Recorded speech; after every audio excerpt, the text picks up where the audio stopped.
નમસ્કાર વિદ્યાર્થી મિત્રો, આવતીકાલે ગુજકેટ છે અને આજે ફાઇનલ વિડીયો આ ગુજકેટવાળી આપણી સિરીઝનો. અને જેવા કાલની એક્ઝામમાં મોસ્ટ પ્રોબેબલ એમસીક્યુ છે ને એવા જ એમસીક્યુ છે. તો આજનો લેક્ચર જોવાનું ભૂલતા નહીં. અગાઉના તમે ન જોયા હોય ને તમને થોડો કોન્ફિડન્સ ડાઉન લાગતો હોય ને તો આજે જોઈ લેજો, પણ આને તો ખાસ જોવાનું જ છે. આમાં જરાય બાંધછોડ ન કરતા, ટાઈમ રીએ કે નો રીએ, જાતા જાતા આ એક વિડીયો લેક્ચર જોતા જાજો, ભૂલાય નહીં. મે બી કાલે આવા જ એમસીક્યુ આવશે. ઠીક, ચાલો. પહેલાં તો આવતીકાલની એક્ઝામ બધાયની ખૂબ સારી જાય અને તમને પેપરમાં બધું આવડી જાય એવી શુભેચ્છા ફિઝીફ્લાય પરિવાર વતી હું તમને બધાને આવતીકાલની એક્ઝામ માટે ખૂબ ખૂબ ખૂબ શુભેચ્છાઓ પાઠવું છું. ચાલો, આજના સેશનને આપણે ચાલુ કરીએ.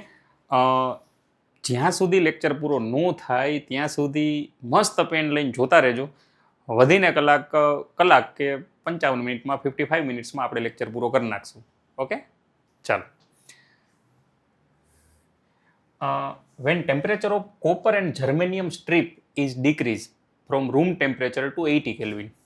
હવે જો ભાઈ, રૂમ ટેમ્પરેચર જનરલી નાખી દેતા 300 કેલ્વિન 298 કેલ્વિન તો આપણે માની ચાલી. હવે કે જો રૂમ ટેમ્પરેચર ઘટાડી તો આ એમસીક્યુ છે ને એ મને એવું લાગે છે બહુ વધારે પડતો ઇમ્પોર્ટન્ટ છે. મેટલમાં ટેમ્પરેચર ઘટે, જો હું લખી દઉં છું, તમે થોડુંક મગજમાં રાખજો. જો મેટલમાં છે ને કે કંડક્ટરમાં ટેમ્પરેચર વધે તો એનો રેઝિસ્ટન્સ વધે, અને આ બાજુમાં લખ નાખું ટેમ્પરેચર ઘટે તો એનો રેઝિસ્ટન્સ ઘટે. આ યાદ રાખજો. અને જો સેમિકન્ડક્ટરની વાત કરી તો સેમિકન્ડક્ટરમાં ટેમ્પરેચર વધે ને એમાં નંબર ઓફ ફ્રી ઇલેક્ટ્રોન વધે એટલે એનો રેઝિસ્ટન્સ ઘટે, અને ટેમ્પરેચર ઘટે તો એનો રેઝિસ્ટન્સ વધે. આ યાદ રાખીને જાજો. કદાચ આવતીકાલના પેપરમાં આવે ને તો આપણે વાંધો ન આવે, બહુ ભૂલાય નહીં, યાદ રાખવાનું છે, બહુ ઇમ્પોર્ટન્ટ છે કાલના પેપર માટે. ઠીક, તો જોવું જોઈએ આમાં કયો મેચ થાય. કોપર મેટલમાં આવશે ને જર્મેનિયમ સેમિકન્ડક્ટરમાં આવશે. તો કોપરમાં ટેમ્પરેચર ઘટવાની વાત થાય, ટેમ્પરેચર ઘટતા રેઝિસ્ટન્સ ઘટે અને આમાં રેઝિસ્ટન્સ વધે.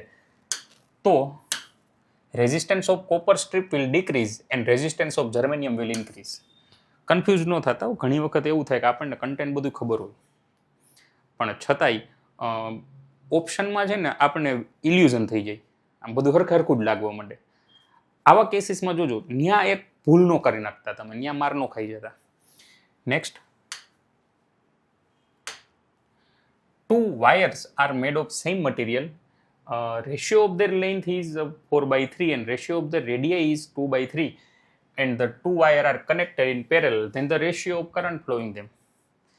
બે વાયર છે, બેની લેન્થનો રેશિયો તમને આપી દીધો છે, બેની રેડિયાઈનો રેશિયો આપી દીધો છે, અને એ બે વાયરને પેરેલલમાં કનેક્ટ કરેલા છે. તો એમાંથી જે કરંટ પાસ થાય ને કરંટનો રેશિયો આપણે ગોતવાનો છે. હાલો, હવે આપણને એટલી ખબર હોવી જોઈએ જો બે વાયર પેરેલલમાં કનેક્ટ હોય તો એ બે વાયરના વોલ્ટેજ સેમ હોય. જો આ તમને ટાઈમે સ્ટ્રાઇક ન થયું ને તો પતી ગયો કેસ. એટલે એ એક ખાસ જોવું પડશે. પેરેલલમાં હોય તો વોલ્ટેજ સેમ હોય, અને જો બેના વોલ્ટેજ આપણે સેમ માનીને ચાલીને તો આપણે આવું લખી શકીએ કે પેલો વાયર અને બીજો વાયર બેને સેમ વોલ્ટેજ જ મળતા હોય. કેમ? કારણ કે એ બે પેરેલલમાં કનેક્ટ છે એવું એને કહી દીધું. હવે હું અહીંયા લખી નાખું V = IR I1 R1 = અહીંયા હું લખી નાખું I2 R2. તો આમાંય તમને કંઈ વાંધો નહીં હોય. તો હું આવું લખું I1/I2 = R2/R1 લખી નાખું તો આમાંય તમને કંઈ વાંધો નહીં હોય. અને R2ની જગ્યાએ હું આવું લખી નાખું ρL2/એરિયા, એરિયાની જગ્યાએ πr² લખી નાખું πr2² /ρL1/πr1². હવે એને પહેલાં એવું કહી દીધું કે સેમ મટીરિયલમાંથી બનેલા છે. જો સેમ મટીરિયલમાંથી બનેલા હોય તો બેની રેઝિસ્ટિવિટી સેમ હોય, કટ થઈ જાય, પાઈ આમેય કટ થઈ જાય. તો હું કરંટનો રેશિયો આવું લખી શકું. જોજો અહીંયા L2/L1 અને આ R2² નીચે આવી જાય, R1² ઉપર વહી જાય, R1²/R2². હવે તમને ઉપર ડિટેલ આપેલી છે.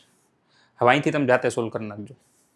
આજે તમે તમારો બહુ કિંમતી ટાઈમ આપીને આ જોતા હોય તો હવે એવી નાની નાની વસ્તુમાં તમે એટલું જાતે કરી શકો. Next, find the resistance if it dissipated 10 millijoule of energy per second. હવે એ 10 મિલીજૂલ એનર્જી પર સેકન્ડ એમાંથી દર સેકન્ડે 10 મિલીજૂલ એનર્જી બહાર નીકળી જાય છે. તો એ દર સેકન્ડે વેસ્ટ થાય ને એ એનર્જી કે પર સેકન્ડની એનર્જી પાવર કહેવાય. આગળ વાંચો છે. When current of 1 milliampere pass through it. એ રેઝિસ્ટન્સમાંથી 1 મિલીએમ્પિયર કરંટ પાસ થાય ને ત્યારે એ દર સેકન્ડે આટલી એનર્જી લોસ કરી નાખે. તેનો રેઝિસ્ટન્સ શું હોય? ઇટ મીન્સ તમને પાવર આપી દીધો, કરંટ આપી દીધો, રેઝિસ્ટન્સ ગોતવાનું હોય. પાવર પણ એને ચોખ્ખા શબ્દોમાં નથી કીધું, પાવર જ છે. ઠીક, પણ એને એવું કીધું એનર્જી પર સેકન્ડ, એટલે power P equal to I²R.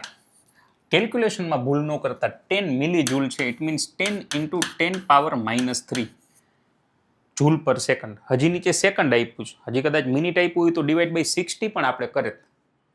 અત્યારે એવું કંઈ કરવાની જરૂર નથી. નેક્સ્ટ, કરંટ તમને આપી દીધું છે 10 મિલીએમ્પિયર, ઇટ મીન્સ 10 પાવર -3 નો સ્ક્વેર ઇન્ટુ રેઝિસ્ટન્સ. તો હવે રેઝિસ્ટન્સ તો મળી જાય ને અહીંથી. હવે જો પાછા બધાય કિલો કિલો કિલોમાં જ છે, તો અહીંયા હું લખ નાખું 10 પાવર -2, અહીંયા હું લખ નાખું 10 પાવર 6 માઇનસ, ઓલી બાજુથી આ બાજુ આવે તો આ થઈ જાય 10 પાવર 4. ઉપર જાય 10 પાવર 4 ને હું આમ લખી શકું 10 ઇન્ટુ 10 પાવર 3. હવે તો થઈ જાય ને 10 કિલો ઓહમ. ઠીક, yes, 10 kilo ohm. Next, in the given setup, if there is no deflection in galvanometer, then find the value of x. Total length of wire AB is 78. હવે આપણને જ્યાં સુધી ક્વેશ્ચનમાં આપે ને ત્યાં સુધી 100 મીટર સેન્ટીમીટરની લેન્થ હોય, 1 મીટરનો વાયર હોય. પણ આ ક્વેશ્ચનમાં 1 મીટરનો વાયર નથી, 78 સેન્ટીમીટરનો છે. થોડું ખાસ જોજો, ક્યારેક આવો નાના માઇનોર એવા ચેન્જ કરી શકે. પણ આપણા મગજમાં જો ઓલું 100 વાળું ઘૂમતું હોય ને કે x અને 100 - x, તો મે બી આ ક્વેશ્ચનમાં આપણી ભૂલ થઈ શકે. તો એ એક ખાસ ધ્યાન રાખજો. બાકી ક્વેશ્ચન તો ઇઝી છે. 6/4 equal to x/6/4 equal to 6 વાળું અહીંયા ઉપર લખવાનું થાય x/78 - x. ઠીક, હવે તો તમે કરી શકો ને. હવે અહીંથી x તમે ગોતી લેજો. ચાલો, વેલ્યુ ઓફ x હવે તો મળી જાય ને. x આમાં એટલું બધું કંઈ ટફ નથી, પણ મારો કહેવાનો મતલબ એવો હતો કે ધૂનમાં 100 લઈને ન આવતા રહેતા, બસ. બીજું કોઈ એમાં એવું કંઈ ખાસ એટલું બધું કંઈ છે નહીં. Next, if a stationary charge particle experience an electromagnetic force, then. હવે જો કોઈ ચાર્જ પાર્ટિકલ રેસ્ટ ઉપર હોય, હવે એ ઇલેક્ટ્રોમેગ્નેટિક ફોર્સ ફીલ કરતો હોય, તો ત્યાં ઇલેક્ટ્રિક ફિલ્ડ તો ડેફિનેટલી હોય જ. કેમ કે ઇલેક્ટ્રિક ફિલ્ડને આની એરે મોશન એર ક્યાં લેવા દેવા છે? ઇલેક્ટ્રિક ફિલ્ડ તો ડેફિનેટલી હોય જ. આ સ્ટેશનરી ચાર્જ પાર્ટિકલ એટલે ઇલેક્ટ્રિક ફિલ્ડ હોય તો આની ઉપર ફોર્સ લાગે છે. હવે ઇલેક્ટ્રિક ફિલ્ડ કોઈ પણ ડિરેક્શનમાં હોય એ મેટર નથી કરતું. ઠીક, હાલો, તો ઇલેક્ટ્રિક ફિલ્ડ 0 હોય ના, ફોર્સ ફીલ કરે એટલે ઇલેક્ટ્રિક ફિલ્ડ 0 ન હોય. આમાં ઇલેક્ટ્રિક ફિલ્ડ 0 નથી, આની એર કંઈ લેવા દેવા નથી. ઈ અને બી ઉપર આપણે કમેન્ટ કરવાની છે. તો ઈ તો ડેફિનેટલી 0 નહીં જ હોય. બી 0 હોય કે ન હોય એનાથી કંઈ ફરક ન પડે. કેમ કે સ્ટેશનરી ચાર્જ પાર્ટિકલ હોય તો સ્ટેશનરી ચાર્જ પાર્ટિકલ ઉપર મેગ્નેટિક ફિલ્ડ કાંઈ ફોર્સ લગાડી જ ન શકે. મેગ્નેટિક ફિલ્ડ ફોર્સ તો જ લગાડી શકે જો એ ચાર્જ પાર્ટિકલ પાસે કંઈક વેલોસિટી હોય. F ઇક્વલ ટુ QVB, એટલે વેલોસિટી હોય તો ફોર્સ લાગે. વેલોસિટી ન હોય તો એને કંઈ ફોર્સ જ ન લાગે. સ્ટેશનરી ચાર્જ પાર્ટિકલ ઉપર ક્યારેય મેગ્નેટિક ફિલ્ડના લીધે કોઈ ફોર્સ ન લાગે. અને જો એ મોશનમાં હોય તો ફોર્સ ત્યારે જ લાગે જ્યારે એ ચાર્જ અને મેગ્નેટિક ફિલ્ડ બે સેમ ડિરેક્શનમાં ન હોવા જોઈએ. Is that clear? હું પાછું એકવાર કહી દઉં તમને. ઈ તો સ્ટેશનરી હોય કે ટૂંકમાં electric field stationary charge particle હોય કે પછી ઈ મોશનમાં હોય, એને કાંઈ ફરક ન પડે. ઇલેક્ટ્રિક ફિલ્ડ ઓલવેઝ ફોર્સ લગાડે જ, પછી સ્ટેશનરી હોય કે મોશનમાં હોય, ડઝન્ટ મેટર. પણ બી છે ને એ સ્ટેશનરી ઉપર ક્યારે ફોર્સ ન લગાડે, મોશનમાં હોય ને એની ઉપર ફોર્સ લગાડે. એમાંય પાછી એક કન્ડિશન, બે એ જે ડિરેક્શનમાં જતો હોય ને એ જ ડિરેક્શનમાં મેગ્નેટિક ફિલ્ડ ન હોવું જોઈએ. પાછી એવી કન્ડિશનમાં હોય ને તો એ મોશનમાં હોય ને તોય ફોર્સ ન લાગે. હા, બે વચ્ચે માઇનોર ફરક હોય તો થોડુંક ફોર્સ લાગે, પછી થોડોક બેની ડિરેક્શનમાં વધારે વેરિએશન હોય તો વધારે ફોર્સ લાગે, ને પરપેન્ડિક્યુલર હોય તો મેક્સિમમ ફોર્સ લાગે. આટલું યાદ રહી જાય. બરાબર. તો ઈ તો હોવું જ જોઈએ. બી હોય કે ન હોય એનાથી કઈ ફરક ન પડે. ક્લિયર? કેમ કે સ્ટેશનરી છે. તો ઈ તો હોવું જ જોઈએ, એટલે ઈ કોઈ દી 0 ન હોવું જોઈએ. બી 0 હોય કે ન હોય એનાથી કઈ ફરક ન પડે. પરપેન્ડિક્યુલર એટલે લેવા દેવા નથી. આમાં એવું કીધું બી 0 ન જ હોવું જોઈએ, એટલે 0 હોય કે ન હોય એને કાંઈ ફરક ન પડે. આમાં ઈ 0 કહી દીધું તો મોસ્ટ પ્રોબેબલ અત્યારે તો આવડવા લાગે છે અને ઈ જ આન્સર આવશે. ઠીક, ચાલો. Current flow in upward direction through wire kept vertical in a horizontal magnetic field is applied towards the north. What will be the direction of force experienced by the wire? હવે જો current જાય છે upward ડિરેક્શનમાં. ઠીક, હાલો.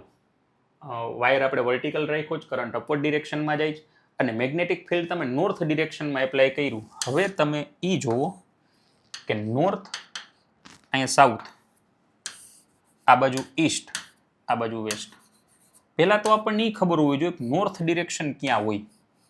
North direction ઘણા એવું વિચારે કે સાહેબ વાયર ઉપર છે અને નોર્થ ડિરેક્શન એ ઉપર. એલા ભાઈ વાયર ઉપર છે, નોર્થ ડિરેક્શન ઉપર નો થાય. નોર્થ ડિરેક્શન થાય તમારી આમ સામેની બાજુ, તમારા માટે. મારા માટે આમ સામેની બાજુ થાય.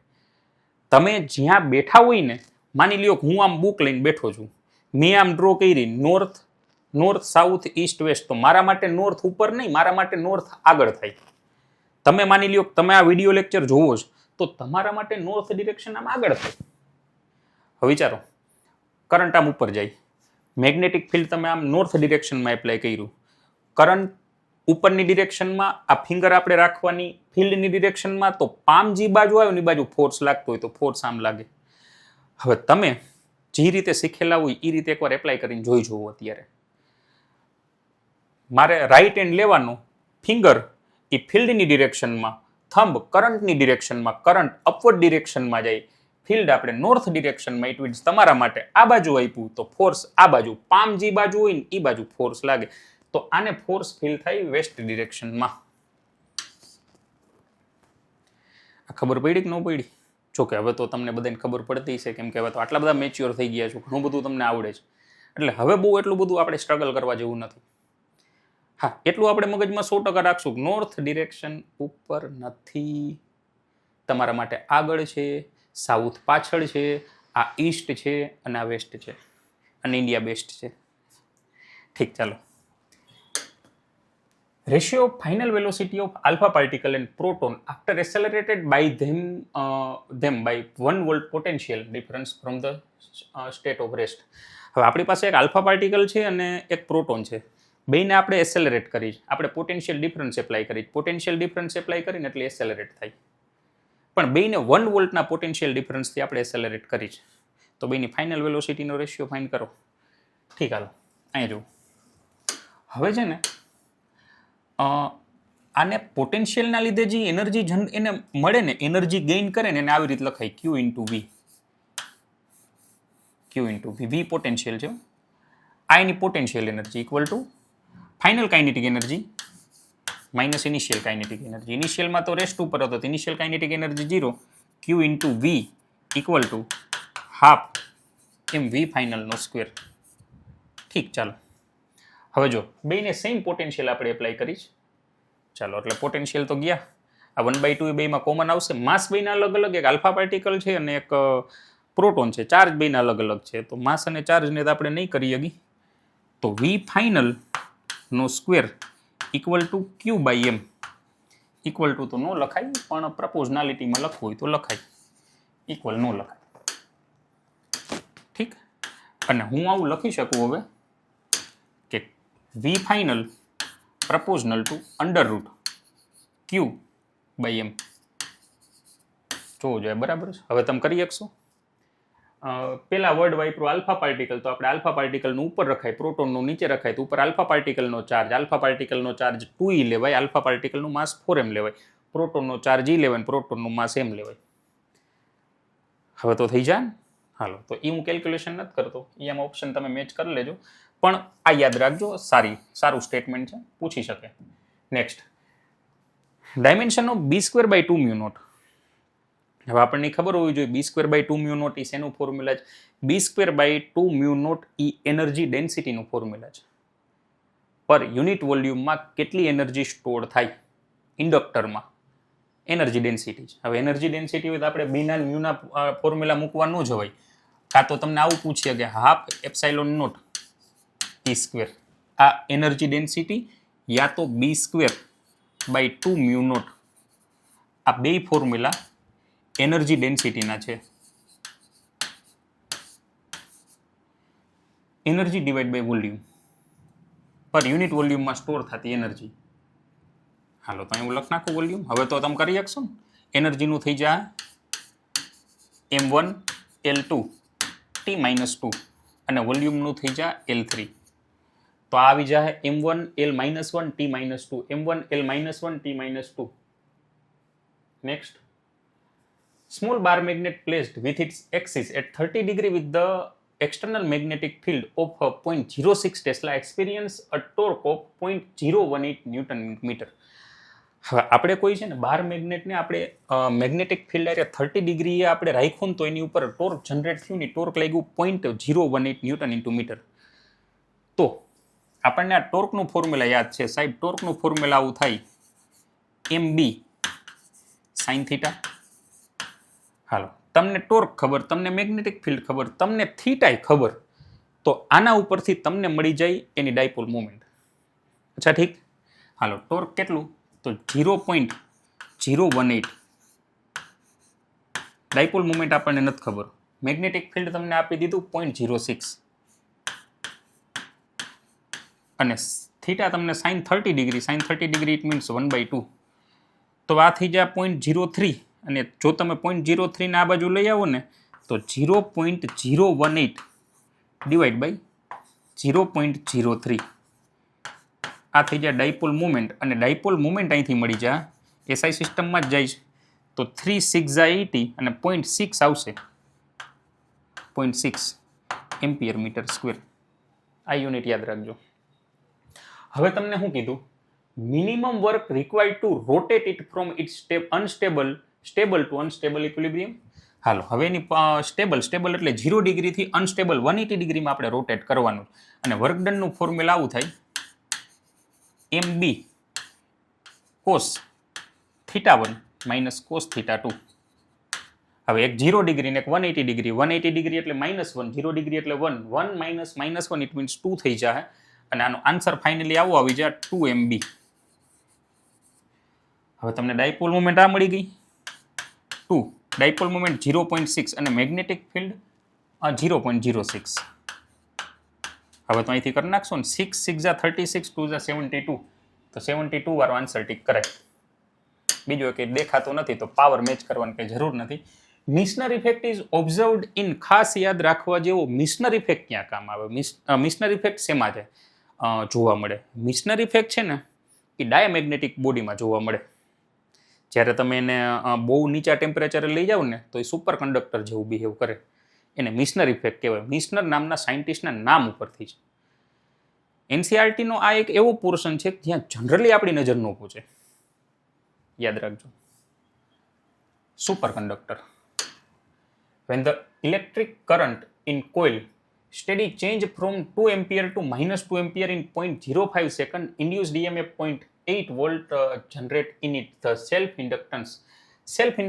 હાલો ભાઈ EMF નું ફોર્મ્યુલા યાદ કરો. EMF equal to -L di/dt. હવે આમાં લોચો ઈ નો કરી નાખતા જોજો. યા તો સેલ્ફ ઇન્ડક્ટન્સ આવે યા તો મ્યુચ્યુઅલ ઇન્ડક્ટન્સ આવે જો બે બાજુમાં રાખેલા હોય તો. હવે અહીંયા તમને EMF આપી દીધું 0.8. જો આપણે ખાલી આનું મેગ્નિટ્યુડ ધ્યાનમાં લઈ આ આપણે ગોતવાનું di/dt. આ ચેન્જ ઇન કરંટ 2 થી -2 ઇટ મીન્સ 4 એમ્પિયરનો ચેન્જ છે અને આમ સાઇન કદાચ કન્સિડર કરો ને તો કરંટ ઘટે જ. આ માઇનસ આવે, માઇનસ પ્લસ થઈ જાય ને એમાં ટાઈમ લાગી ગયો 0.05. હાલો અહીંથી એલ ગોતી લેજો. Next, in a coil resistance IMP-MCQ coil resistance 100 ohm a current is induced by changing the magnetic flux through as shown in figure. Then the magnitude of change in flux through the coil. હવે આ એક formula છે ને એની ઉપર MCQ બહુ વધારે, એની ઉપર નજર વધારે રહેશે. આવું જો કે ચેન્જ ઇન ચાર્જ કેટલો જનરેટ થાય તો ચાર્જ આટલો જનરેટ થાય d phi બાય રેઝિસ્ટન્સ. ભૂલાય નહીં. હવે તમને અહીંયા ચાર્જ સીધો નથી કહી દીધો, પણ ચાર્જ ગોતવા માટે તમને એને એક ગ્રાફ આપી દીધો. એ ગ્રાફનો એરિયા ફાઇન્ડ કરી લ્યો ને, I વર્સિસ ટીના ગ્રાફનો એરિયા, તો એ તમને ચાર્જ આપી દે. હાલો તો હું પહેલાં ગોતીશ આનો એરિયા. જો આનો એરિયા ગોતી લ્યો ને તો એ તમને ચાર્જ આપે, અને રેઝિસ્ટન્સ તમને આપ્યો. ચાર્જ અને રેઝિસ્ટન્સ બે તમને ખબર છે, તો એના ઉપરથી ફ્લક્સ આપણને મળી જાય. ઠીક, ચાલો પહેલાંનો એરિયા ગોતી લ્યો. Half base into height. Base થઈ જાય 0.5 અને હાઇટ થઈ જાય 10, અને આ રેઝિસ્ટન્સને સીધો સામે લઈ જાય તે આવી જાય 100 ઇક્વલ ટુ ડેલ્ટા પાઈ. ઠીક, આ 2 5 ઝા 5 5 ઝા 250, 250 જેવો આન્સર દેખાય. ચાલો ભાઈ જોઈ લેજો. Next, two conducting circular loop A and B are placed in the same plane with their center coincide as shown in figure. The mutual inductance યાદ રાખવાનું છે. NCERT નું એક્ઝામ્પલ છે. મેં તો તમને જસ્ટ રિકોલ કરાવવા માટે આ નાખેલો છે MCQ, પણ સારો છે. મ્યુ નોટ A પણ એરિયા અંદરનો નાની કોઇલનો લેવાનો, ડિવાઈડ બાય 2B. ભૂલાય નહીં, યાદ રાખી લેજો, ભૂલતા નહીં. મ્યુ નોટ પાઈ નાના એરિયાનો સ્ક્વેર ડિવાઈડ બાય 2 ઇન્ટુ મોટી રેડિયસ. ભૂલાય નહીં. A ને B ની જગ્યાએ R1 R2 આપી દઈએ, સ્મોલ r કેપિટલ R આપી દઈએ. યાદ રાખજો. Next, the network shown in figure a part of the circuit. Certain instant the current is 2 ampere and decreasing at the rate of 10 power 2 ampere per second. What is the potential difference between B and A? Check કરી હાલો. Kirchhoff law apply કરી નાખી. જો A થી ચાલુ કરું. VA minus IR. હવે current તમને આપી દીધો, આ તો ખબર છે ને કિર્ચોફ લો તો. VA માઇનસ IR ઉપરથી હાઈલા જાય આપણે. ચાલો, તો કરંટ આપણને 2 અને રેઝિસ્ટન્સ એ 2. હવે આ પોટેન્શિયલ વધારે, જો નેગેટિવથી પોઝિટિવ બાજુ જાય ને તો પોટેન્શિયલ વધતો હોય 12 વોલ્ટ, અને આનું આપણા માટે ખાસ નવું છે, માઇનસ L di/dt મૂકી દેવાય અહીંયા, અને આપણે પહોંચ્યા B ઉપર તો પોટેન્શિયલ ઓફ B. ઠીક, ચાલો, VA -4 + 12 માઇનસ L ની વેલ્યુ તમને આપી દીધી 5 મિલી હેનરી. ઇટ મીન્સ 5 × 10⁻³ અને આ કરંટ છે ને ડિક્રીઝ થાય. ડિક્રીઝ થાય ને તો આ નેગેટિવ લેવાયું, નેગેટિવ. હા, 10⁻² એટલે -10⁻² ઇક્વલ ટુ VB. હવે તો થઈ જાય ને. જો આ ઇન્ક્રીઝ કીધું હોત તો આપણે આ પ્લસ લે, ડિક્રીઝ કીધું હોત તો આપણે માઇનસ થઈ જાય. માઇનસ માઇનસ પ્લસ, અને આ થઈ જાય 0.5.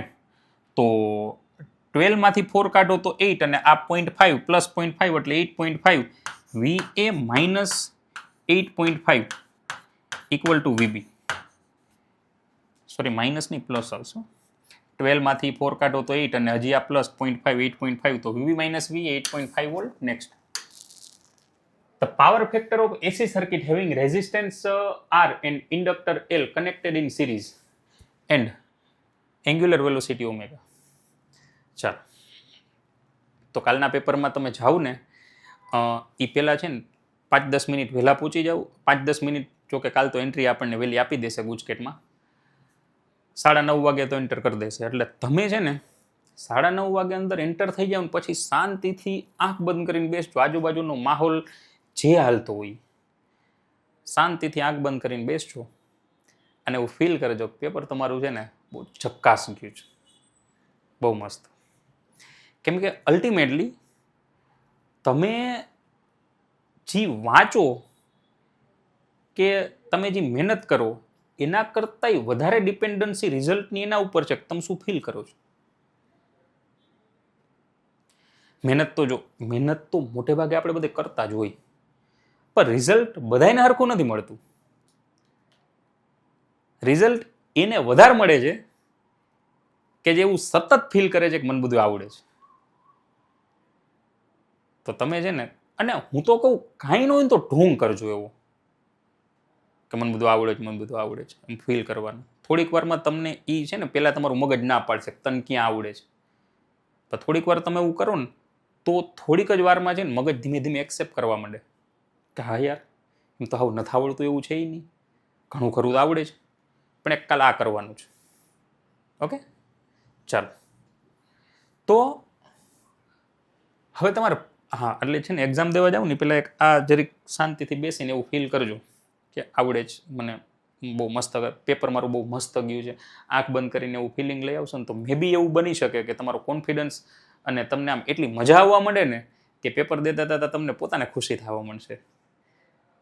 આમ છે ને અંદરથી આમ બધું ઠેકડા મારવા માંડે એવી ફિલિંગ આવવાની ચાલુ થાય. ઠીક, ચાલો પાવર ફેક્ટર આપણે ગોતવાનો. પાવર ફેક્ટરનું ફોર્મ્યુલા આવું થાય cos phi equal to r/z. પણ r અને l હોય ને તો ત્યાં z થઈ જાય √r² પ્લસ xl નો square. xl means ω² l². Easy છે, ભૂલ ન થાય, જોજો. Next, phase difference between the alternating current and EMF is π/2. Which of the following cannot be constitute of the circuit? હવે જો આ R, આ L અને આ C. અહીંયા કરંટ આપણો અહીંયા જોઈ. ઠીક, હવે એને એવું કીધું π/2 ફેઝ ડિફરન્સ એમાં ન હોઈ શકે. જો ઓનલી C હોય ને તો π/2 નો ફેઝ ડિફરન્સ હોય. કોણ આગળ કોણ પાછળ એવું આપણને કંઈ નથી કીધું. π/2 નો ફેઝ ડિફરન્સ તો ખાલી એકલો L હોય ને તો થઈ શકે, કેમ કે VL અહીંયા આવે તો L અને I વચ્ચે π/2. એકલો C હોય તોય થાય, તો V નીચે આવે, નીચે π/2. L અને C હોય ને તો ઉપર L નીચે C બેનું સબટ્રેક્શન કરી નાખો તો I અને L વચ્ચે કાં તો ઉપર કાં તો નીચે π/2 નો વેરિએશન રહે. પણ RL માં કોઈ દી ન થાય, કેમ કે R અને L હોય તો રિઝલ્ટ ક્યાંક વચ્ચે આવે. એમાં π/2 નો ફેઝ ડિફરન્સ ક્યારેય જનરેટ ન થાય. એકલા L માં, એકલા C માં, LC માં થાય. Next, the current flowing through an AC circuit is given by I equal to 5 sin 125t. How long will the current take to reach the peak value from 0? હવે અહીંથી maximum વેલ્યુએ પહોંચવા, maximum વેલ્યુએ પહોંચવા માટે T/4 time લાગે. ભૂલાય નહીં. થોડુંક SHM-માં તમને યાદ હોવું જોઈએ. નો યાદ હોય તો હું યાદ કરાવી દઉં. એક્ઝેક્ટ વચ્ચે પહોંચવામાં T/12 ટાઈમ લાગે. 0 to half of the amplitude. પછી ત્યાંથી પાવાકીનું પૂરું કરવામાં T/12, પેલો T/12, બીજો T/6. જો અહીંથી અહીંયા અડધે પહોંચવું હોય ને તો એ ટાઈમ થઈ જાય T/12. પછીનો ટાઈમ આવી જાય T/6.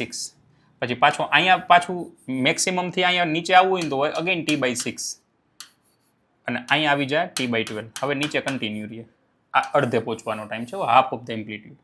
પણ અત્યારે તો 0 ટુ એમ્પ્લિટ્યુડે પહોંચવું T/4. અહીંથી ટાઈમ પીરિયડ મળી જાય આપણને 120π હોય તો એ થઈ જાય આપણું omega. Omega equal to 2π/t અને આ તમને આપી દીધું 120π તો π કેન્સલ થઈ જાય. ટીની વેલ્યુ આવી જાય 1/60 અને એનું ફોર્થ ટાઈમ કરી નાખો. T/4 ટાઈમ લાગે તો 1/60 અને આપણો ફાઇનલ આન્સર આવી જાય 240. 6 4 240.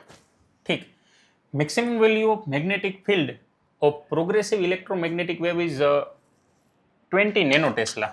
મેગ્નેટિક ફિલ્ડ બી મેક્સ આપી દીધું 20 into 10⁻⁹ tesla. The maximum value of electric field E/B equal to C. હવે તમને E ખબર, C ખબર, B ખબર અને C ની વેલ્યુ આપણને ખબર હોય તો E ની વેલ્યુ આપણને ડેફિનેટલી મળી જાય. અને ભાઈ મેક્સિમમ જ છે, પણ જોજો આમાં RMS-માં લોચો ન થઈ જાય. ક્યારેક B ની મેક્સિમમ વેલ્યુ આપી હોય પૂછે એની RMS, એવું બહુ કરે છે. કાં તો E ની મેક્સિમમ વેલ્યુ આપી હોય પૂછે B ની RMS અને યુનિટ ચેન્જ કરી નાખે. તો એ થોડુંક મગજમાં રાખજો કાલના પેપર માટે. Next, fish looking up through the water sees the outside world contain a circular horizon and the refractive index of water is 4/3. Fish 12 cm below the water surface.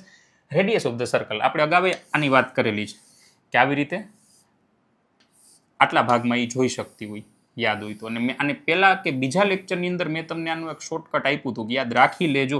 આ height તમને આપી દીધી હોય, આ રેડિયસ તમારે find કરવી છે. તો રેડિયસનું ફોર્મ્યુલા આપણે આવું આપ્યું હતું h/√n²-1.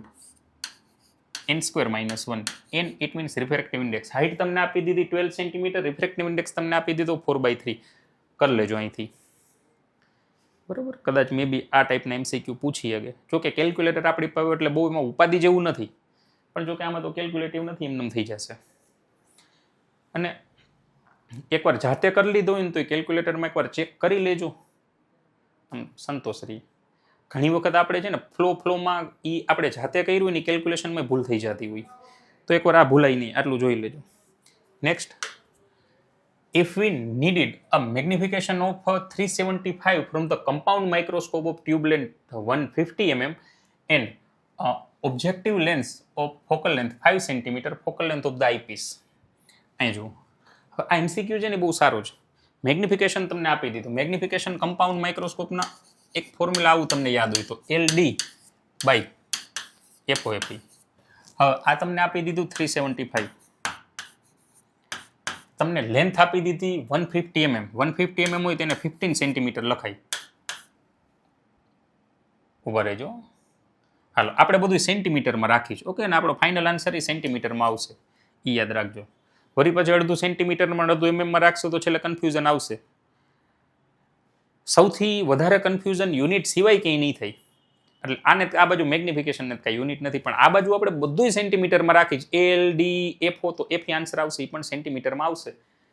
તો 150 mm હતું તો આપણે 15 સેન્ટીમીટર કરી નાખ્યું. ડીની વેલ્યુ 25 સેન્ટીમીટર. FO તમને આપી દીધું 5 સેન્ટીમીટર અને FE આપણે ફાઇન્ડ કરવાનું છે, પણ આપ્યું છે એમએમમાં, જોજો.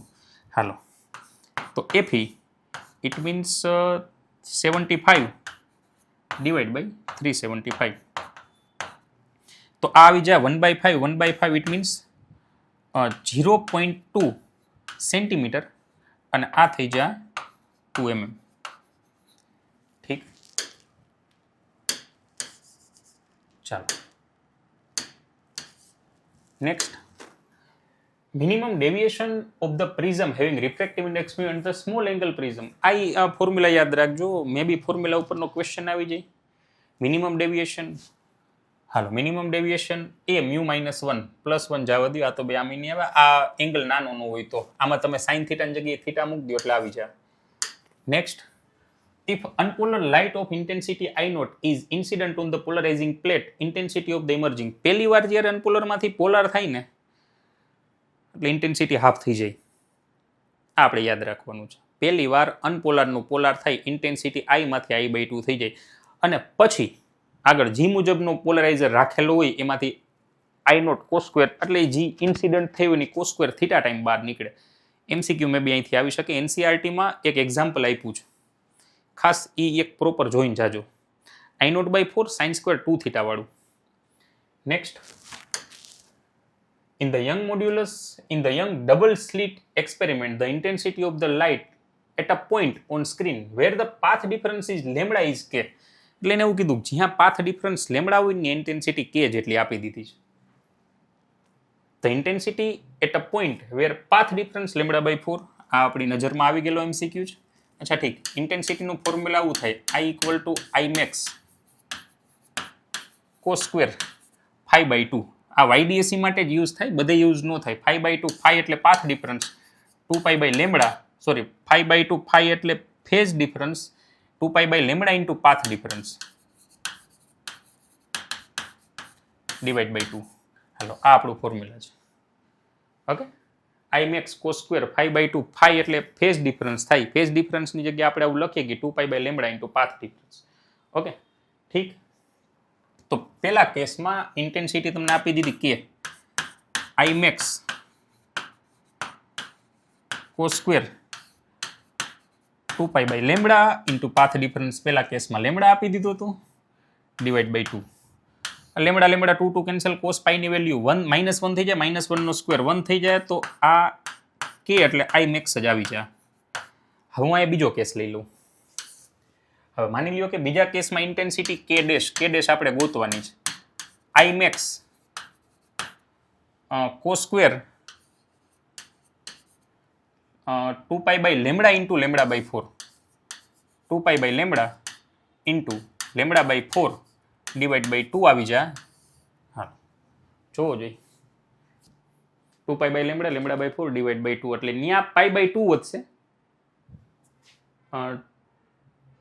2 કેન્સલ, સોરી π/4 વધશે. λ કેન્સલ, 2 કેન્સલ, π/4. cos π/4 ની વેલ્યુ 1/√2, 1/√2 નો સ્ક્વેર 1/2 થઈ જાય. k dash equal to Imax divide by 2.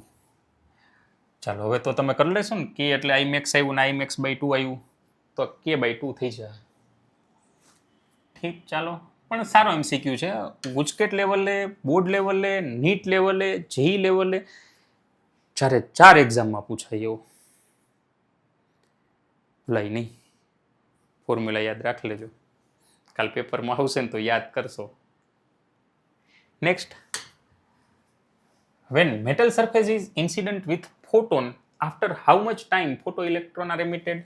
Instantly બહાર નીકળી જાય ફોટો ઇલેક્ટ્રોન 10 પાવર -9 સેકન્ડ કરતા ઓછા ટાઈમ, એટલે 10 પાવર -10 સેકન્ડની અંદર તો બહાર નીકળી જાય.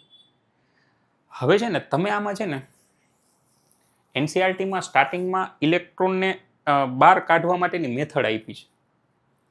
એકવાર વાંચી લેજો ને, ભૂલાય નહીં. નેક્સ્ટ,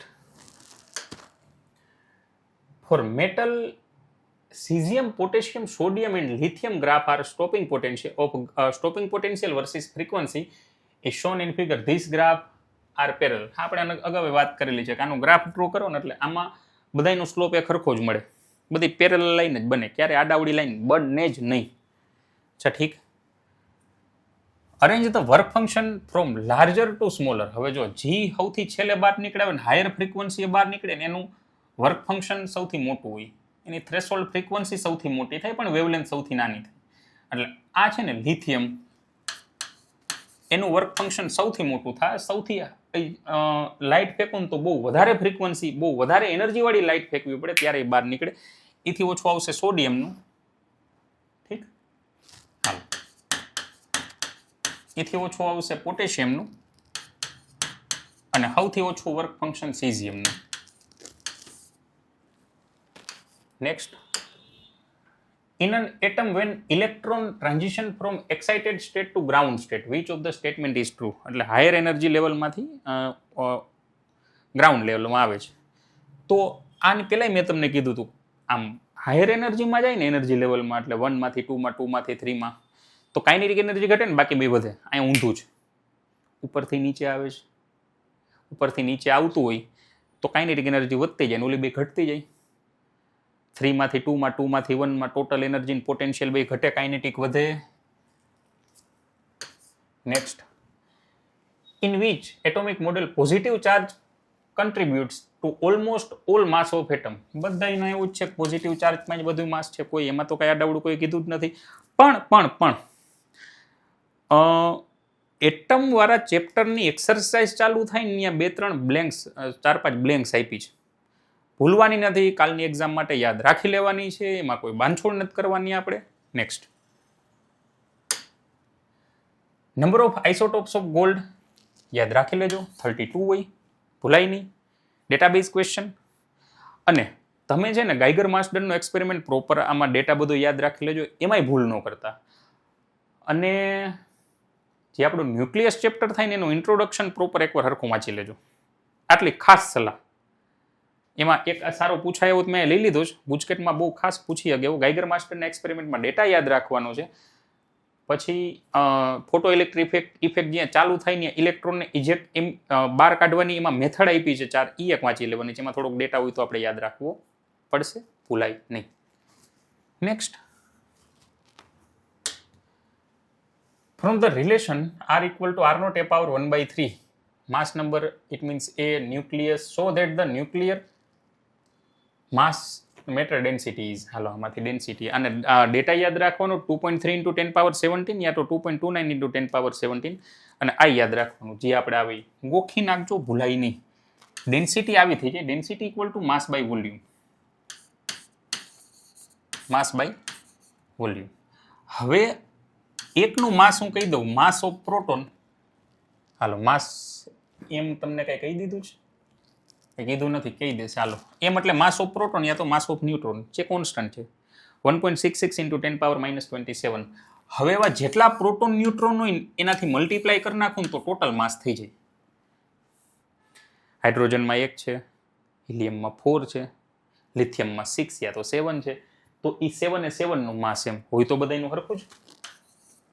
ઠીક, ચાલો.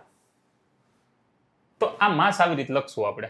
આ માસ ઓફ પ્રોટોન યા તો માસ ઓફ ન્યુટ્રોન બે હરખા છે. એક પ્રોટોન યા તો એક ન્યુટ્રોનનું માસ એવા આટલા 4/3 પાઈ r ક્યુબ, પણ રેડિયસ તો આ રહી જો આનો ક્યુબ કરી નાખો તો r0 નો ક્યુબ અને એની પાવર 1/3 નો ક્યુબ એ થઈ જાય, આ બે કટ થઈ જાય, 3 લઈ જાવ ઉપર, 3m/4πr0 ક્યુબ.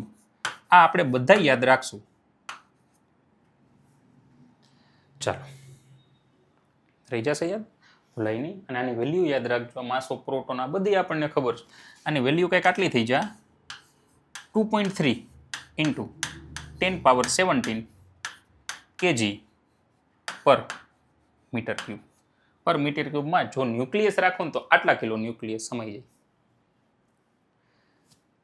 હા યાદ રાખજો એલાવ, ભૂલતા નહીં. Next,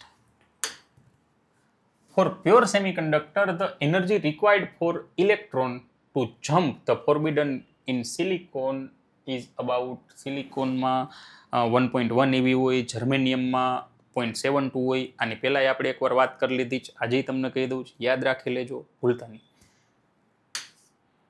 next, trivalent and pentavalent impurity are. Trivalent અને પેન્ટાવેલન્ટ ઇમ્પ્યુરિટી, આ ઇમ્પ્યુરિટી છે ને આપણે કોઈ એવી ચાર્જવાળી નથી નાખતા, ન્યુટ્રલ જ નાખી છે. અને P type N type semiconductor એ ન્યુટ્રલ છે. પી ટાઈપ ઉપર પોઝિટિવ ચાર્જ નથી ને એન ટાઈપ ઉપર નેગેટિવ ચાર્જ નથી. તમે સિલિકોન લીધો એ ન્યુટ્રલ લીધો, એમાં તમે કોઈ આયનવાળી ઇમ્પ્યુરિટી તો એડ નથી કરતા, તમે એમાં એડ કરો એ તો ન્યુટ્રલ જ છે. તો ભાઈજી સેમિકન્ડક્ટર બને એની ઉપર થોડો કાંઈ ચાર્જ હશે, એ ન્યુટ્રલ જ હશે. આ તો એમાં નંબર ઓફ હોલ્સ કે જે પોઝિટિવ ચાર્જવાળા નંબર ઓફ હોલ્સ વધારે છે એટલે એને પી ટાઈપ કહેવાય, નહીં કે એની ઉપર પોઝિટિવ ચાર્જ છે એ સેમિકન્ડક્ટર ઉપર. ડન. તો તમે જે બે ઇમ્પ્યુરિટી લ્યો એ બે ઇમ્પ્યુરિટી ન્યુટ્રલ જ હશે. એક એ ઉપર પોઝિટિવ ચાર્જ નહીં હોય, એક એ ઉપર નેગેટિવ ચાર્જ નહીં હોય, ભૂલતા નહીં. અને ઇમ્પ્યુરિટીના નામે યાદ રાખી લેજો. સેમિકન્ડક્ટરમાં બોરોન, એલ્યુમિનિયમ અને ફોસ્ફરસ, એ બધી ઇમ્પ્યુરિટીના નામ યાદ રાખી લેજો, ભૂલાય નહીં. કઈ ટ્રાઇવેલન્ટ છે, કઈ પેન્ટાવેલન્ટ છે. આર્સેનિક, ફોસ્ફરસ અને એન્ટીમની આ ત્રણે ત્રણ પેન્ટાવેલન્ટ છે, અને બોરોન, ઇન્ડિયમ, એલ્યુમિનિયમ આ ટ્રાઇવેલન્ટ છે. Next, which type of the semiconductor has બેન ડાયાગ્રામ. હવે જો એન ટાઈપ હોય ને તો એમાં ડોનટનું એનર્જી લેવલ કન્ડક્શનની નીચે આવે, આ યાદ રાખજો. એનું રીઝન તમારે જાણવું હોય નીચે કોમેન્ટ કરજો, આપણે પછીના વિડીયોમાં સેમિકન્ડક્ટરની વાત કરશું ત્યારે વાત કરશું, પણ અત્યારે નહીં, અત્યારે આપણે યાદ રાખી લેવાનું છે. એન ટાઈપ સેમિકન્ડક્ટરમાં ડોનરનું એનર્જી લેવલ કન્ડક્શનની એક્ઝેક્ટ નીચે હોય, અને પી ટાઈપ સેમિકન્ડક્ટરમાં એક્સેપ્ટરનું એનર્જી લેવલ વેલેન્સ બેન્ડની જસ્ટ ઉપર હોય. અહીં એક એનર્જી લેવલ આપે ને તો એન ટાઈપ હોય, આની ઉપર એનર્જી લેવલ આપ્યું ને તો પી ટાઈપ હોય, અને પ્યોર સેમિકન્ડક્ટર હોય તે વચ્ચે હોય. એટલે એને ફર્મી લેવલ કહીએ. જેઈમાં ક્વેશ્ચન પૂછ્યો હતો ત્યારે ફર્મી લેવલ એવો વર્ડ વાપરો પૂછી શકે. હવે ડોનરના એનર્જી ઇલેક્ટ્રોન, ડોનરના ઇલેક્ટ્રોન બધા ન્યા હોય ને વેલેન્સ બેન્ડમાં હોય, એક કન્ડક્શન બેન્ડમાં ગયા જ ન હોય તો એ 0 કેલ્વિન ટેમ્પરેચર, પણ થોડાક આમાંથી વયા ગયા હોય, થોડાક આમાંથી વયા ગયા હોય તો રૂમ ટેમ્પરેચર એવું થાય. ઠીક, તો છે આ તો આ એન ટાઈપ સેમિકન્ડક્ટર, પણ 0 કેલ્વિન 0 ડિગ્રી, ઓહો, ઇન્ટ્રિન્સિક સેમિકન્ડક્ટરની રૂમ ટેમ્પરેચરની વાત થાય છે ભાઈ આ, કેમ કે થોડા ઘણા ઉપર વયા ગયા છે, રૂમ ટેમ્પરેચર અમુક વહી જાય ઉપર. Next, E equal to 3/5 I cap plus 4/5 J cap, then the find electric flux an area 0.4 meter square parallel to YZ plane. તો ફ્લક્સ આવું થઈ જાય, flux equal to E dot A. ચાલો E dot A. હવે જો એ તમને એમાં એવું આપી દીધું છે 3/5 I cap plus 4/5 J cap dot. હવે આ YZ પ્લેનમાં હોય તો એનો એરિયા વેક્ટર એને બેયને પરપેન્ડિક્યુલર હોય 0.4 I cap. આઈ નો આઈ સાથે જ થાય, તો હવે તો તમે કરી નાખશો ને. ચાલો આનો જવાબ તમે જોઈ લેજો. નેક્સ્ટ,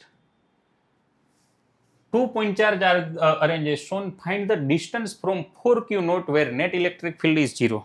જો બે પોઝિટિવ ચાર્જ હોય, બે નેગેટિવ ચાર્જ હોય તો ઇલેક્ટ્રિક ફિલ્ડમાં બે ચાર્જની વચ્ચે ક્યાંક આપણે પોઈન્ટ એવો માનીને હાલવું પડે કે ત્યાં ફિલ્ડ 0 થાય. પણ એક પોઝિટિવ હોય ને એક નેગેટિવ હોય તો નાના ચાર્જની બાજુમાં ક્યાંક આપણે એ ચાર્જ મૂકવો પડે, એ પોઈન્ટ આપણે ત્યાં મળે આપણને જ્યાં ફિલ્ડ 0 થાય. હું કવિ ધ્યાન રાખજો, પોટેન્શિયલમાં આવી કોઈ વસ્તુની જરૂર નથી, કેમ કે પોટેન્શિયલ સ્કેલર ક્વોન્ટિટી છે, એમાં આવી ડિરેક્શનનું ને એવું કંઈ ન હોય. પણ ફિલ્ડની વાત આવે તો બે ચાર્જ સેમ સાઇનના હોય તો ક્યાંક વચ્ચે એવો પોઈન્ટ મળે કે જ્યાં ફિલ્ડ 0 થાય. અપોઝિટ સાઇનના હોય તો નાનો ચાર્જ પ્લસ હોય કે માઇનસ એ ક્યાં મેટર નથી કરતું, એની બાજુમાં ક્યાંક ફિલ્ડ 0 હોય. હાલો 4q0 થી આ ડિસ્ટન્સ કેટલું થાય? ચાલો 4q0 હું જસ્ટ તમને કહી દઉં, બાકી કેલ્ક્યુલેશન તો તમે કરી નાખશો.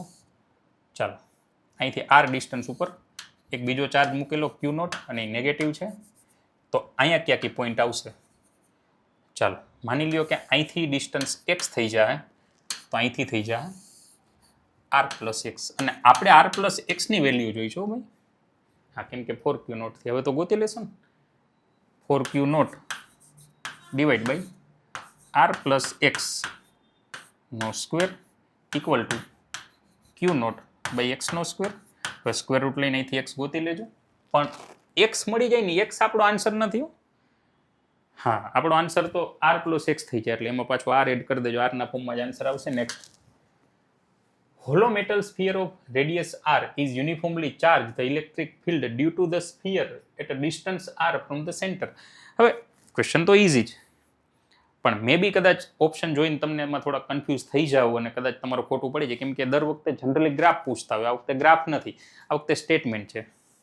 હોલો સ્ફિયરના અંદરના ભાગમાં ફિલ્ડ ઓલવેઝ 0 હોય અને બહાર જાય એમ ફિલ્ડ ઘટતું જાય, ઈ પ્રપોઝનલ ટુ 1/r સ્ક્વેરના અકોર્ડિંગ ઈ ઇલેક્ટ્રિક ફિલ્ડ ઘટતું જાય. બરાબર છે? તો જોવો જોઈએ.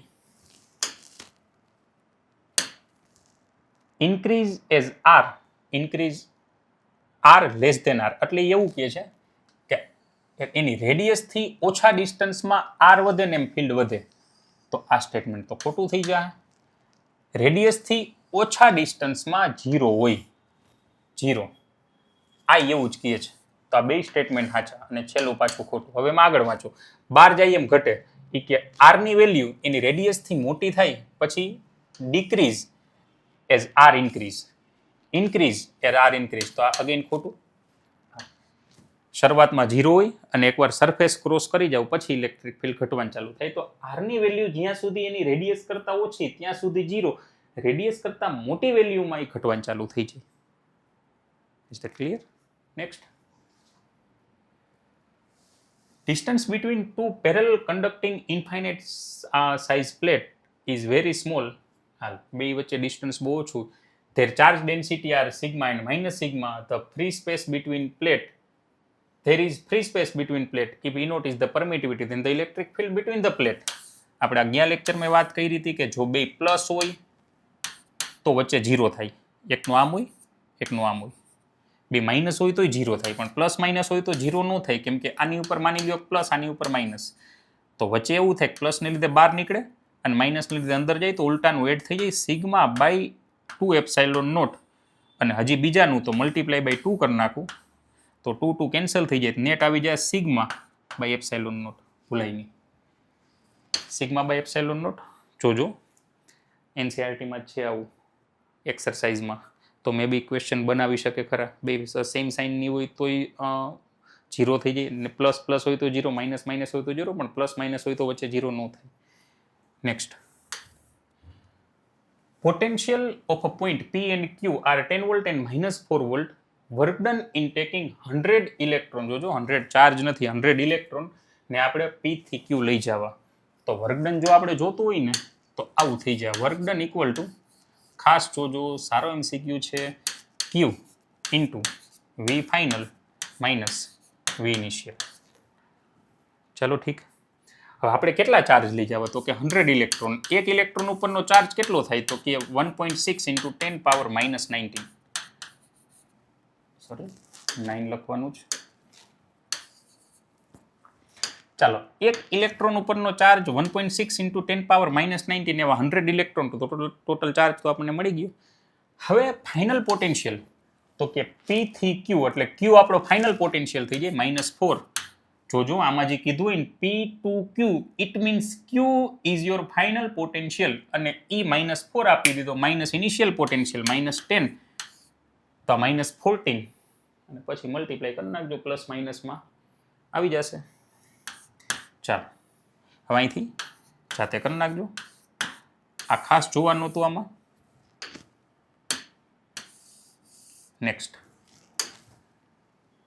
in the figure, charge on the left plate of a 10 microcoulomb capacitor is 30 microcoulomb, then the charge on the right plate of the 6 microfarad capacitor. હવે જો કેપેસિટરની બે પ્લેટ ઉપર આમ તો ચાર્જ સેમ જ હોય. હવે આને એવું કીધું કે નવું ટ્રાય કરીએ આ વખતે. ચાલો, આની બે પ્લેટ છે, એક આ અને એક આ. ઠીક, હવે આ પ્લેટ ઉપર 30 માઇક્રોકુલમ, તો આ પ્લેટ ઉપર -30 માઇક્રોકુલમ હોય.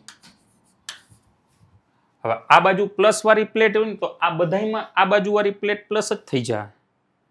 ઓકે, હવે એને એવું કીધું 6 માઇક્રોફેરાડ. હવે અહીંથી ચાર્જ છે ને 30 માઇક્રોકુલમ નીકળો, એટલે આ બેમાં 30 ડિવાઈડ થાય. હા કે ના? માની લ્યો કે એકને ચાર્જ x મળ્યો તો બીજાને ચાર્જ મળી જાય 30 - x. બોલો હા કે ના? હવે પેરેલલ કનેક્શન છે.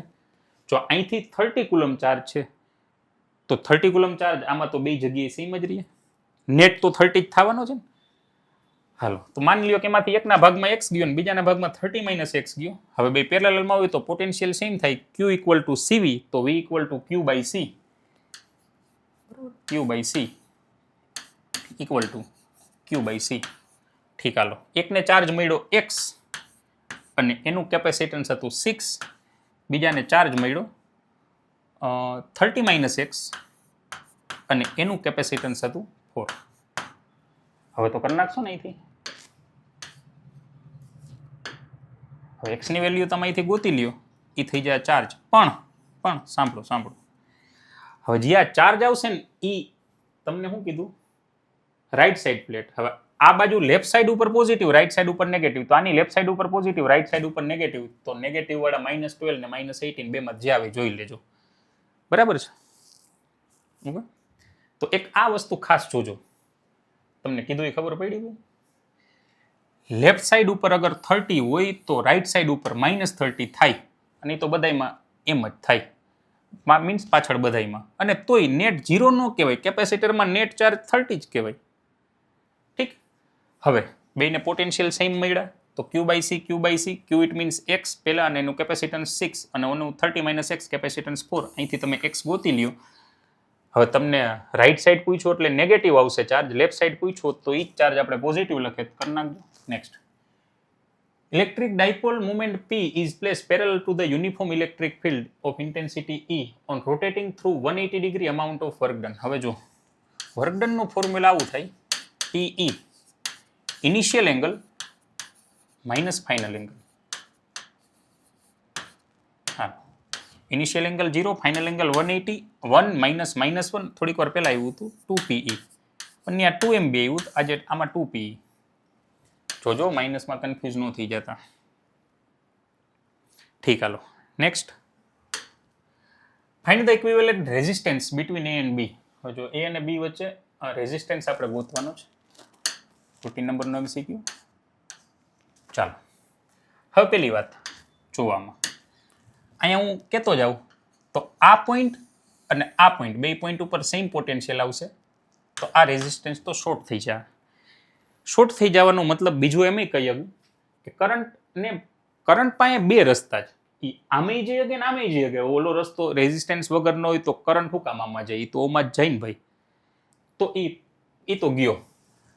હવે આ 2 અને આ 2 આ તો બે પેરેલલમાં થઈ જાય તો 2 નું 1 થઈ જાય. રાઈટ? આ 5 ને તો આપણે શોર્ટ કરી દીધો. હવે આ 2 અને આ 2 એ બે પેરેલલમાં 2 નું 1.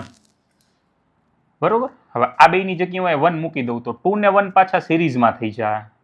એલા જોજો, મારું ધ્યાનથી સાંભળજો. 5 ને શોર્ટ કરી નાખો, 2 બે પેરેલલમાં, 2 નું 1 થઈ જાય. પેરેલલ લ્યો એટલે હવે આ 2 અને આ બેની જગ્યાએ પાછું આપણે 1 મૂકી, પાછું 3 થઈ જાય. 3 ને 3 પેરેલલમાં અને એની યાર પાછું આ 3 પેરેલલમાં. બરાબર? તો નેટ આવું થઈ જાય.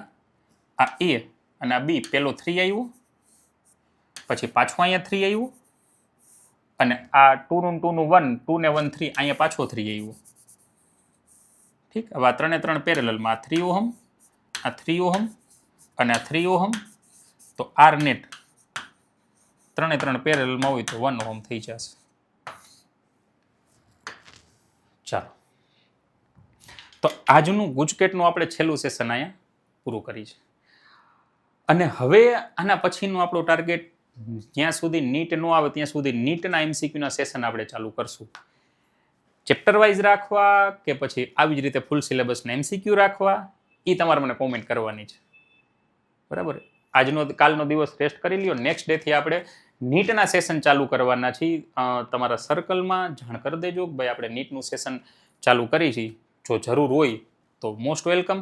ત્યાં સુધી તમે વાંચતા રહ્યો. કાલની એક્ઝામ માટે અગેન બધાઈને ખૂબ ખૂબ શુભેચ્છા. ફિઝીપ્લાય પરિવાર વતી હું તમને ખૂબ ખૂબ શુભેચ્છા આપું છું. કાલનું પેપર તમારું બહુ સારું જાય.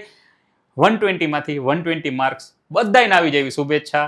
Thank you. રાધે રાધે.